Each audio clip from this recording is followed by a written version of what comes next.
Kapan kalau ada yang kuliah S3, bikinlah disertasi tentang ilmu menurut Ghazali. Betapa luasnya kategorisasi, ciri, macam-macam. Kalau Ghazali panjang kalau dia ngomong ilmu. Ada ilmu syariah, ada ilmu wairu syariah. Wairu syariah ilmu umum, syariah ilmu agama. Syariah itu ada usul, ada furu', ada muqaddamat, ada mutammimat.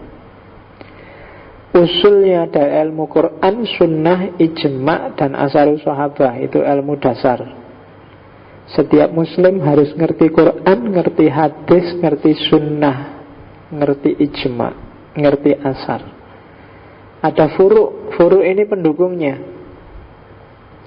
Yo, misalnya seperti fikih, kalam dan lain sebagainya, itu furu'. Ada ilmu yang muqaddamat, ilmu pengantar, mengantarkan ke ilmu-ilmu yang di atasnya. Misalnya bahasa, nahwu, sorof, balaghah dan lain sebagainya. Ada ilmu mutammimat, ilmu penyempurna. Misalnya ilmu qiraah, ilmu musik, ilmu dan sebagainya. Itu mutammimat syariah. Yang ghairu syariah yo semua ilmu yang di luar ilmu agama. Ada ilmu doruri, ada ilmu iktisabi, ada ilmu laduni. Laduni nggak perlu tak jelaskan, tadi sudah tak singgung sedikit. Kalau ilmu doruri itu ilmu yang jelas dengan sendirinya, nggak usah dikejar. Kalau malam itu dingin, kalau siang itu panas, kalau pagi itu sejuk, itu kan doruri itu. Kamu nggak perlu kuliah sampai level berapa untuk ngerti itu. Anak TK aja ngerti. Ilmu daruri. Kenapa ya ini kok perutku kerucuk-kerucuk ini ya? Ini mungkin, wah ini harus diteliti pakai filsafat. Nggak usah, itu daruri. Kamu lapar. Sederhana. Nggak perlu jelimet-jelimet. Nggak harus semua levelnya filsafat. Nggak harus filsafat air teh, filsafat laptop, filsafat. Nggak usah, banyak yang daruri itu. Sudah otomatis. Kenapa ya Pak suaraku agak serak ini, tenggorokanku agak ini. Ini mungkin ada aksioma ada. Nggak usah, itu kamu namanya haus. Minum aja selesai. Daruri. Otomatis, nggak usah mikir, nggak usah kuliah, nggak usah sekolah tentang itu. Ada yang iktisabi. Kalau iktisabi harus belajar, harus dikejar. Harus dicari dalilnya, dicari dasarnya. Dan laduni, kalau laduni nggak usah dikejar, siapkan aja dirimu agar layak menerima pancaran dari atas. Itu laduni. Jadi ada yang tidak perlu kamu kejar karena dia otomatis dapat. Ada yang harus kamu kejar, ada yang kamu siap-siap aja, siapa tahu dikasih. Itu jenisnya ilmu. Jangan salah, tidak harus jadi nabi kamu untuk dapat pancaran laduniah itu. Kan kamu sering kalau mikir sendiri buntu, tiba-tiba oh iya mungkin itu sebenarnya pancaran peltian-peltian dari atas. Kan kamu sering judek, tidak ngerti apa-apa, tiba-tiba ketemu. Nah itu laduni namanya, ilhamiah. Kalau orang Jawa menyebutnya wangsit, wahyu, ilham dan seterusnya. Ada ilmu yang mahmudah, ada ilmu yang mubah, ada ilmu yang mazmumah. Hampir semua ilmu mahmudah. Banyak ilmu yang levelnya di bawah mahmudah, yaitu dia cuma mubah. Kamu ngerti teori tentang catur, ya tidak apa-apa. Kalau di Ghazali contohnya itu boleh kok. Tapi dia tidak terpuji, levelnya tidak tinggi. Karena kadang-kadang dengan catur orang lupa segalanya. Nah, kamu ngerti cara mengoperasikan TV itu ya boleh. Kamu ngerti teknik apa boleh. Tapi ada yang mahmudah, ilmu-ilmu agama. Kamu ngerti astronomi, ilmu itu mahmudah. Ada juga yang mazmumah, tercela. Teknik ngutil misalnya, nah itu ilmu juga. Cuma ya buat jangan, ngapain sih kamu belajar itu, buat apa? Cara maling, nggak usah. Lu kan kalau nggak ngerti caranya maling, kan kita nggak bisa Pak ngatasi maling. Ya kalau gitu ilmunya jangan disebut cara maling, tapi cara ngatasi maling, kan gitu. Kan kamu sering gitu kan, lu kita harus ngerti ilmu. Ya nggak harus lah.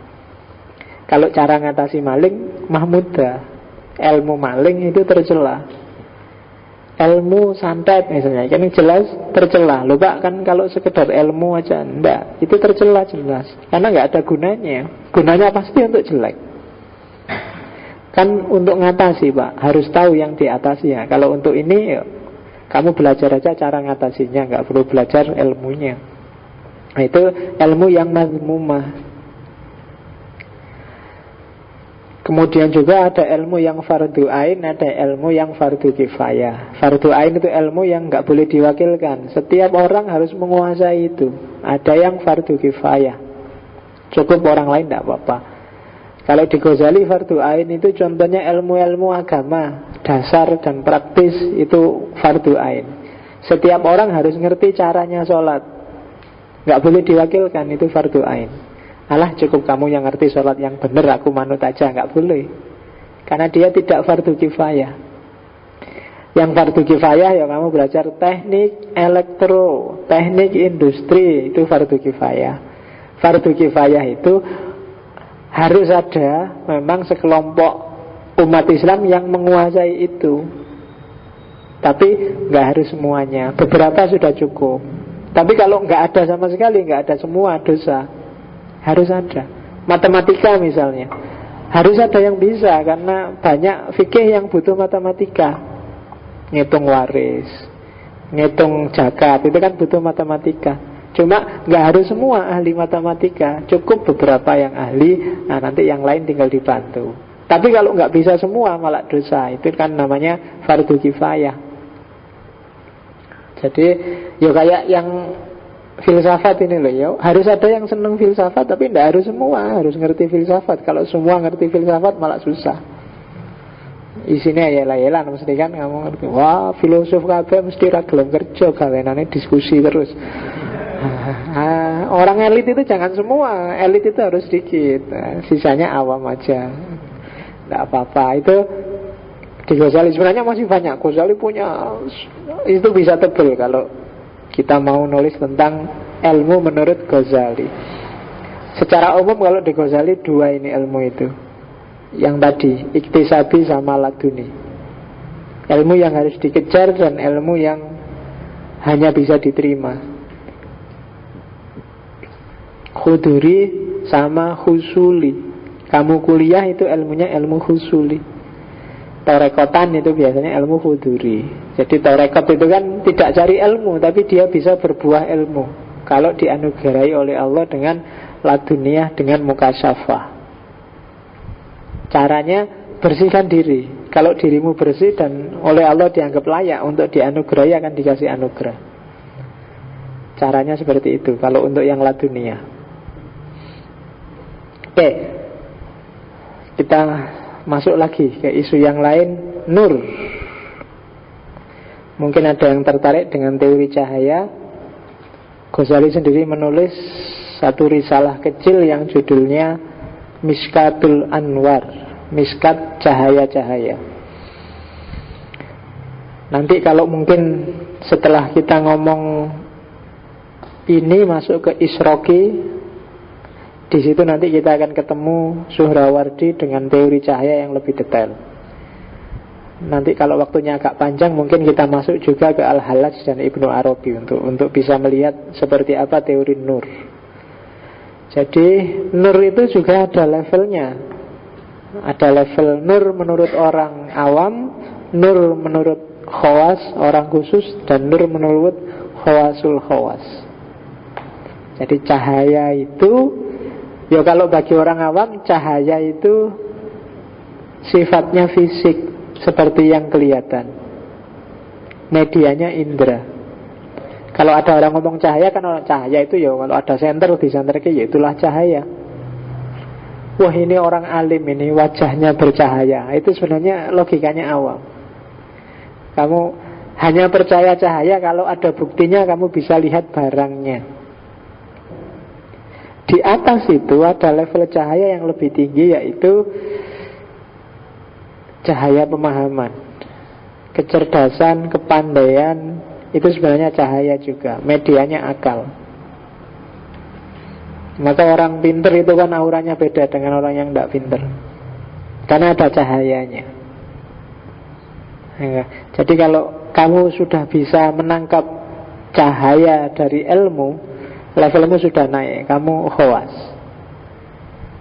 Tapi kalau kamu masih belum bisa, yang hanya bisa kamu tangkap ya cahaya listrik, cahaya senter, cahaya, wah kamu wajahmu berseri-seri bercahaya, itu berarti masih awam. Dan ada level cahaya bagi khawasul khawas. Khawasul khawas itu cahaya kasyaf. Jadi cahaya bersihnya jiwa. Kalau kamu sudah mengalami ini, nanti berarti kamu sudah khawasul khawas. Yang ada untuk jiwa bersih berarti semua keluar, satu-satunya penghuninya dalam dirimu hanya Allah. Dan itu yang disebut puncaknya cahaya. Karena Allahu nurus samawati wal ard dan seterusnya. Masalu nurhi kamiskat al-miskatu fil misbah al-misbahu kasujaja dan seterusnya. Jadi Allah itu puncaknya cahaya. Orang khawasul khawas bisa ketemu puncaknya cahaya ini. Dan kalau kamu bisa menangkap itu, berarti kamu levelnya khawasul khawas. Ya kalau sudah mahasiswa mungkin kamu tidak awam lagi, paling tidak kamu khawas. Kamu sudah bisa menangkap cahaya kebenaran yang sumbernya akal. Itu teori cahaya. Jelasnya bisa kamu lihat di Miskatul Anwar. Nanti ada level-levelnya cahaya, mulai Nurul Anwar, Nurul Akrob dan seterusnya. Teori tentang jiwa. Saya agak cepat ya, Ghazali agak banyak.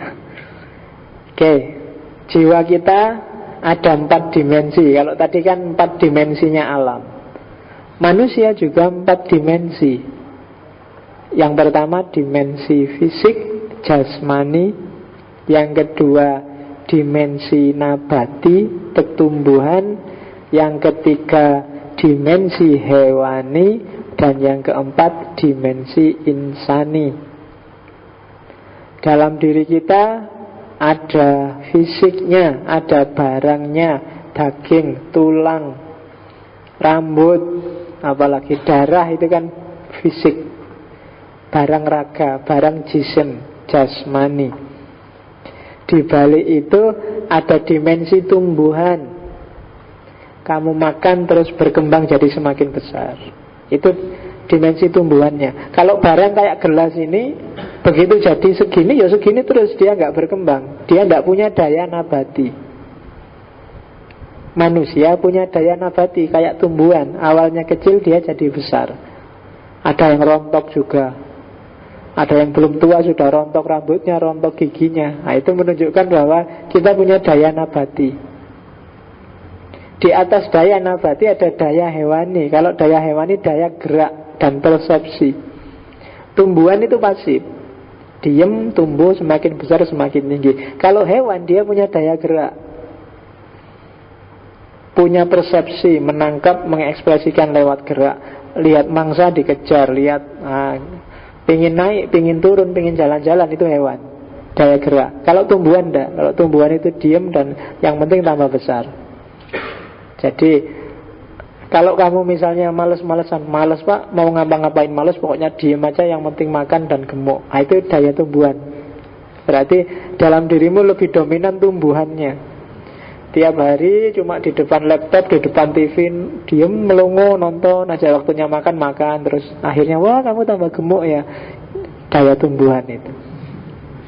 Jadi kamu hidupnya kayak tumbuh-tumbuhan, gak ngapa-ngapain, ngeleset terus. Di atasnya itu ada daya hewani. Kamu suka touring, traveling, jalan-jalan. Itu sebenarnya yang mendorong itu daya dimensi, namanya dimensi hayawaniyun. Punya hasrat, punya ambisi, punya cita-cita, punya marah, punya tersinggung, punya itu hayawaniyun. Di atas hayawaniyun itu daya insani. Cirinya insani yang paling gampang adalah rasionalitas, akal. Jadi Itu saja yang paling membedakan manusia dengan semua makhluk yang lain yang di bawahnya. Jadi begitu kamu kehilangan akal, males mikir, tapi nyak-nyakan kesana kemari sakarepe dhewe, itu hewan yang hidup. Tapi kalau kamu males, nongkrong, hewani gitaran, nongkrong, nonton TV, Facebookan, laptopan, itu hewan, tumbuhan yang hidup dalam dirimu. Yang penting mangan dan tambah lemu, ngono tok. Jadi ada 4 dimensi dirimu, silahkan kamu perhatikan sendiri perkembangannya. Dan itu nanti menentukan kebahagiaan. Di belakang ada teori kebahagiaannya Ghazali. Akal teoritis mirip dengan Ibnu Sina kemarin, agak tak loncati ya, karena di Ibnu Sina dibahas banyak dan teorinya agak sama. Ada akal mustafad, ada akal bil fi'il, ada akal bakat, akal bil malakah, ada akal potensial. Ringkesnya begini, akal potensial itu kamu punya potensi untuk mikir. Ketika mulai dipakai mikir dengan aksioma-aksioma dasar, maka dia disebut al-aqlu bil malakah. Ketika sudah dipakai mikir, disambungkan dengan realitas, maka dia disebut akal bil fi'li, akal aktual.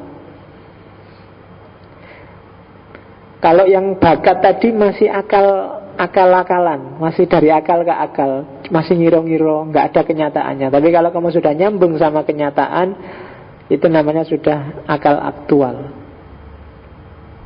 Dan yang paling tinggi adalah akal mustafad. Kalau akal aktual itu cari kebenarannya ke bawah, ke realitas. Kalau akal mustafad itu naik ke atas, ketemu dengan akal fa'al, ketemu dengan akal 10, akal aktif. Nah itu akalnya malaikat kalau bahasanya Ghazali, naik ke atas, kerjaannya para arif. Tapi kalau akal aktual itu ke bawah, mikir kenyataan sehari-hari. Kalau akal properti itu akal yang dipakai untuk berhayal, ngelamun, merenung. Itu kan tafakur, itu kan dari akal ke akal. Itu namanya akal habitual, akal bil malakah. Kalau yang paling awal, akal potensial itu hanya kamu punya potensi mikir tapi belum dipakai. Itu namanya akal potensial, hayulani. Kamu punya potensi, terus dipikir tanpa dihubungkan dengan kenyataan, terus dihubungkan dengan kenyataan, terus nyari kebenaran ke atas. Itu akal teoritis namanya. Daya teoritisnya akal. Ada lagi daya praktisnya akal. Kalau daya praktis ini akal yang ngatur fisik. Apa yang harus kamu lakukan, apa yang jangan kamu lakukan. Nanti hubungannya sama akhlak. Itu namanya akal praktis. Kalau tadi akal teoritis kan berpikir abstrak, mencari kebenaran, mencari hakikat. Kalau akal praktis mikir apa sih yang harus dilakukan, apa yang boleh dan apa yang jangan dilakukan. Itu akal praktis. Roh, ya jadi kalau roh itu kayak apa ya? Kalau di situ tak contohkan kayak komputer dan prosesornya. Itu roh dengan tubuhmu. Jadi mungkin RAM-nya tinggi, mungkin VGA-nya tinggi, tapi kalau nggak ada prosesornya, nggak ada gunanya. Roh itu yang menerangi jiwa, yang menerangi jasad. Kita disebut manusia apa bukan, sebenarnya cantelannya adalah roh. Jadi kamu bisa melihat, ketika dibuka bisa melihat, oh ini ada teh. Kenapa bisa begitu? Ada daya dari roh. Kalau nggak ada rohnya, orang mati apa orang pingsan misalnya, rohnya nggak aktif, meskipun dia kamu buka, kamu ketawa-ketawa di depannya, kamu hai, nggak ngerti dia, nggak paham dia. Kenapa? Nggak ada roh. Itulah. Meskipun ada cewek cakep di depannya lewat, dia nggak akan kaget. Meskipun itu ada cewek. Tapi kalau rohnya hilang, nggak ada gunanya. Kayak komputer tanpa prosesor. Itu roh kalau di Ghazali dalam diri manusia. Jadi ini dimensi batinnya. Jadi selain akal ada roh. Roh itu daya jiwanya. Selain ruh ada qalb. Jadi qalb ini kalau dalam bahasa sehari-hari mungkin kamu menyebutnya nurani. Ada qalb fisik, ada qalb non fisik. Qalb fisik itu yang kamu sebut jantung. Qalb non fisik itu tidak sama dengan jantung, tapi dia tinggalnya ada hubungannya dengan jantung yang fisik. Itu dalam analisisnya Ghazali. Jadi, dan nurani ini menentukan baik buruknya hidupmu. Jangan salah, bukan akal. Kalau akal itu raja. Raja itu yang ngatur. Cuma penentunya qalb. Kadang-kadang akal itu hanya mencari benarnya sendiri, tapi kalau qalb tidak bisa ditipu. Nurani. Manusia bukan manusia, ditentukan oleh nurani. Dia menentukan perbuatannya manusia. Kamu jadi anak soleh atau anak mursal, itu kuncinya ada di qalb, bukan di akal. Karena kalau akal, mursal pun bisa dicarikan dalilnya, tapi kalau nurani nggak bisa. Makanya Nabi bilang, kalau ada urusan senjelimut apapun, tanyakan hatimu. Maksudnya tanyakan nuranimu kalau masih hidup dan terang. Kalau gelap ya bodoh wae, kamu tanya juga jawabannya gelap. Itu qalb. Makanya ala inna fil jasadi mudghotun idza soluhat soluhal jasadu kulluh, dan seterusnya. Dalam diri kita ada segumpal daging yang kalau dia baik, baik mesti anak ini semuanya. Itu qalb. Makanya kita selalu disuruh berdoa yang muqallibal qulub, yang membolak-balik hati. Qalb itu artinya balik memang, karena dia sering ganti-ganti. Itu qalb. Di luar qalb ada nafs. Kalau nafas itu kalau bahasa Indonesia ini ya gampang-gampangannya nafsu, hasrat. Nafas penting karena kalau nggak ada nafas kamu tidak akan gerak. Tanpa hasrat, tanpa keinginan, tanpa pendorong yang namanya nafas, kita akan pasif. Cuma nafas harus disetir oleh akal dan dijaga oleh hati, oleh nurani. Kalau enggak dia jadi liar dan enggak akan jadi mutmainnah. Yang bisa bikin dia mutmainnah tadi kombinasi yang mengendalikan antara nurani dan akal. Makanya nafasmu harus jadi mutmainnah. Kalau belum mutmainnah kamu enggak akan bisa ketemu Allah. Enggak bisa irji'i ila rabbiki. Itu nafas. Jadi hasrat, ya nafsu kalau kamu menerjemahkannya. Ya meskipun nafsu bukan sekedar nafsu itu, tapi nafsu makan, nafsu maju, nafsu berkembang, itu semua nafsu. Kalau nggak dikendalikan jelek. Harus dituruti tapi tidak liar. Makan itu ya tapi tidak dibiarkan, harus dikendalikan oleh akal dan nuraninya. Dikendalikan oleh akal, misalnya jangan makan banyak-banyak, kalau kebanyakan kamu malah bunuh diri. Akal yang mengendalikan, meskipun itu enak. Atau nuraninya, mbok jangan makan banyak-banyak, temanmu belum makan sejak pagi, itu nurani. Kalau dibiarkan liar, nafsu itu bahaya. Bahwa kamu suka dengan lawan jenis ya, tapi jangan liar.